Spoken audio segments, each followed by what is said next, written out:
April महिन्यात तापमानात दिवसेंदिवस वाढ झाल्याचं चित्र होतं. या वाढत्या तापमानामुळे नागरिक हैराण झाले आहेत. अशातच मे महिन्याच्या सुरुवातीपासून तापमान कायम आहे. या उन्हाच्या तडाख्यामुळे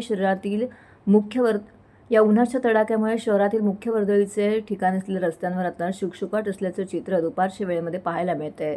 साधारणतः दुपारी 12 ते नंतर सायंकाळी 5 वाजेपर्यंत हे रस्ते ओसाड पडलेले दिसत आहेत.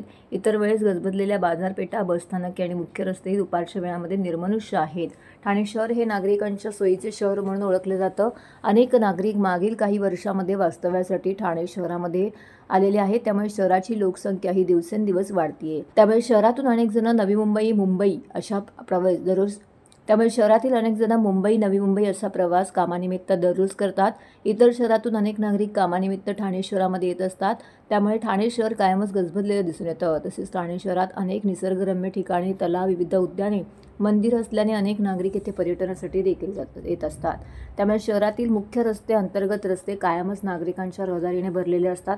मात्र मागील महिन्यांपासून तापमानामध्ये होणार वाढ लक्षात घेता वाढत्या उष्णतेपासून बचाव करण्याकरिता नागरिक दुपारच्या वेळेमध्ये बाहेर पडणं टाळत असल्याचं दिसून येत आहे. दैनंदिन कामाकरिता नागरिक सकाळी किंवा सायंकाळी घराबाहेर निघत असल्याचं चित्र सध्या शहरामध्ये दिसून येत आहे.